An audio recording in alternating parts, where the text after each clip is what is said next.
नमस्कार, आप देख रहे हैं पल्स 24 न्यूज और मैं हूं आपके साथ सपना पांडे। चलिए रुक करते हैं इस वक्त की खास खबर की ओर।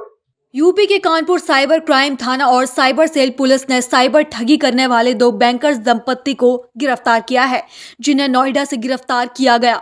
दोनों आरोपी प्राइवेट बैंक के कर्मी हैं और लोगों की बंद बीमा पॉलिसी के रिन्यूअल का लालच देकर ठगी करते थे। पुलिस ने आरोपियों के पास से 1,06,000 रुपए नगद और 11,34,000 रुपए का बैंक खाता सीज किया। ये ठगी मामले की विवेचना साइबर थाने में दर्ज एक मुकदमे के दौरान हुई, जिसमें बंथर के जूते के व्यापारी से 41 लाख रुपए की ठगी की गई थी। आरोपियों ने राजस्थान के दो व्यापारियों और कानपुर के व्यापारी को भी निशाना बनाया था। पुलिस ने आरोपियों के पास से 5,35,000 रुपए की जेवर, 2 आईफोन, 4 एंड्रॉयड फोन, 12 फर्जी मोहरे, फर्जी दस्तावेज और स्वाइप मशीन बरामद की। क्या नाम है आपका? मोहम्मद इस्माइल सैयद। किस तरीके से ठगी आपके साथ हुई है? वो ठगी भी बताई थी कि उनको कहीं से डाटा मिला और वहाँ से फ़ोन आया कि आपके कोविड पीरियड में काफ़ी पॉलिसीज़ आपकी लैप्स हुई हैं नॉन पेमेंट के ऊपर। उसको एक्युमुलेट करके और बोनस वगैरह जोड़ के काफ़ी हैवी अमाउंट आपको रिफ़ंड मिल सकती है। अब जाहिर है कोई भी रिफ़ंड का नाम सुनेगा भी हमारे पैसे हैं मिल रहे हैं, तो मैंने इंटरेस्ट लिया उसमें। इंटरेस्ट लिया कहने इसमें कुछ चार्जेस पड़ेंगे जो कि आपको उस बेसिक रकम के साथ जुड़ के आपको रिफ़ंड हो जाएंगे।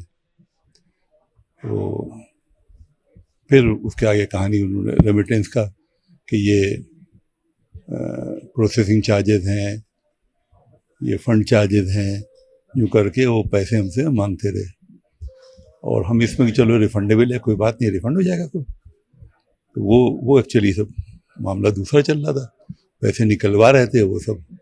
कितना पैसा आपसे ले चुके? 41 लाख कुछ रुपए लिए। फाइनली तो 1,45 लाख करीब है। आपको कैसे पता चला कि ये ठग है? भाई हमें डाउट हुआ कि पैसे मांगे चले जा रहे हैं, क्या चक्कर है। वो डॉक्यूमेंट दूसरा जब आया 1,45 लाख वाला, तो हमें अपने फ्रेंड से वकील साहब ने मशवरा किया, तो कहने ना ये फ्रॉड है और ऐसा कुछ नहीं है, गवर्नमेंट की ऐसी कोई स्कीम भी नहीं है कि भाई जो लेफ्ट पॉलिसीज हैं उनको इकट्ठा करके मैं बोनस वोनस के आपको रिफंड दिया जाए, ऐसी कोई स्कीम नहीं है। ये सब आपको इन्होंने मिसगाइड किया है। फिर आपने साइबर क्राइम में कंप्लेंट? फिर मजबूरन फिर हम आए हैं साइबर ब्रांच थाने में आए और कंप्लेंट करी और इन्होंने साहब हेड्स ऑफ दीज ऑफिशियल्स बहुत तेज काम किया इन्होंने।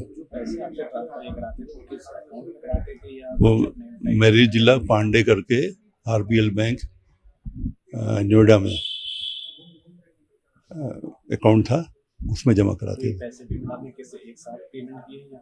नहीं, 8 पार्ट में गए, 8 पेमेंट है ऑल टुगेदर। साइबर के मामले बहुत ज्यादा सामने आ रहे हैं, साइबर पुलिस भी एक्टिव हो चुकी है, लेकिन अभी भी लोगों में अवेयरनेस नहीं है। जी लोगों जी। के लिए क्या मैसेज होगा? नहीं, लोगों को भाई ये तो सतर्क रहने की ज़रूरत है। बहुत ही ख़राब वक्त है, तरह तरह के क्राइम जो हैं साइबर के डेवलप हो रहे हैं और ऐसे हिप्नोटाइज कर लेते हैं कि आदमी उनके गिरफ्त में आ जाता है। और यही हमारे साथ हुआ गुड फेथ में कि चलो हमारे पैसे रिफ़ंड मिल रहे हैं और वो चार्जेस जो कह रहे हैं तो वो रिफ़ंडेबल हैं, तो लिहाजा दे दिया हमने। अब ये क्या मालूम था कि ये सब फ्रॉड हो रहा है मेरे साथ। जब थोड़ा सा हमें सिविक सेंस ने काम किया कि यार इसको चेक करें, ये तो बहुत ज़्यादा होता जा रहा है, तब मैंने जब मशवरा किया तो बात सामने आ गई कि ये फ्रॉड है, मतलब ये फेक डॉक्यूमेंट है। डॉक्यूमेंट जो सरकारी दिए है तो अशोक की लाट बनी भी है और वो ऐसे लगता है कि वाकई कोई ऑडिटर का है, सब मोहर और दस्तखत है, तो उससे यानी कॉन्फिडेंस पैदा हुआ। लेकिन जब बाद में शक हुआ तब बात पकड़ी गई।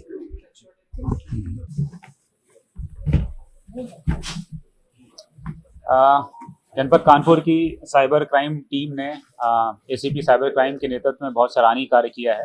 15 दिन पूर्व एक वादी ने आकर के साइबर थाने पर 41 लाख रुपए के साइबर फ्रॉड के बारे में बताया था, जिसमें उनके द्वारा बताया गया कि पूर्व में उनकी बीमा पॉलिसी लैप्स कर गई थी क्योंकि वो पेमेंट जो इंस्टॉलमेंट्स का पेमेंट टाइमली नहीं कर पाए थे।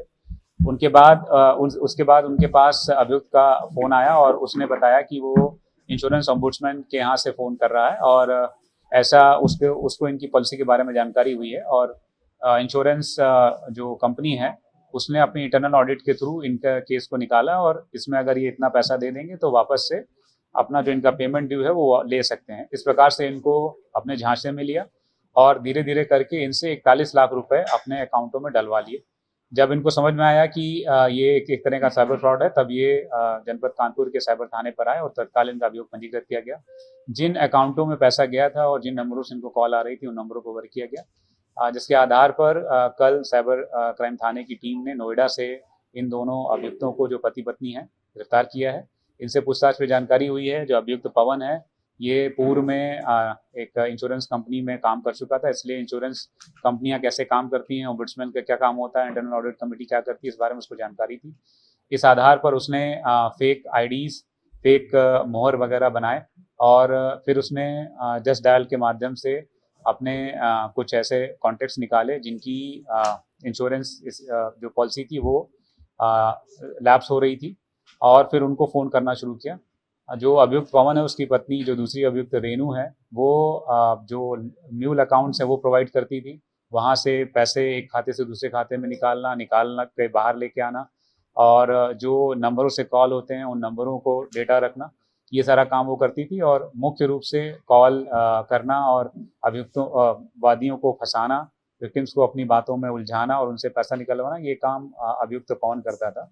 इनके पास से हमने 1 लाख रुपए नगद और इनके अकाउंट में 11.5 लाख रुपए लगभग फ्रीज कराए हैं और लगभग 5.5 लाख रुपए के जेवर इनके पास से बरामद हुए हैं। क्रेटा गाड़ी बरामद हुई है, लगभग 8 फ़ोन बरामद हुए जिसमें से 2 आईफोन हैं। इनके द्वारा अभी तक पूछताछ में 2 अन्य विक्टिम्स के बारे में बताया गया है जो राजस्थान और अहमदाबाद के, जिनसे इन्होंने पैसे लिए हैं या उनसे प्राप्त किए हैं, उनके बारे में अभी हम जानकारी कर रहे हैं और इनके द्वारा और किस तरीके से फ्रॉड किया जाता था और कितने लोगों को इन्होंने ठगा है, इस बारे में हम आगे जानकारी करके कार्रवाई करेंगे।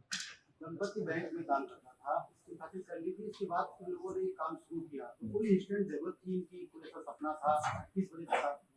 नहीं, बैंक ये प्राइवेट सेक्टर में काम करते थे, सैलरी ऐसी नहीं थी कि बहुत अच्छी हो और चूंकि पूर्व से भी, जैसा उसने अपनी पूछताछ में बताया है कि अभियुक्त पूर्व में भी एक कॉल सेंटर में जहाँ पे इंश्योरेंस का फ्रॉड होता था उसमें काम कर चुका था, तो उसको इस काम का आइडिया था और चूंकि इस काम में अपराध के काम में बहुत ज़्यादा पैसा मिलता है तो इसलिए उस लालच में था। अभी तक कितने फ्रॉड किए जाने का मामला सामने आया, तो अभी क्या बताया?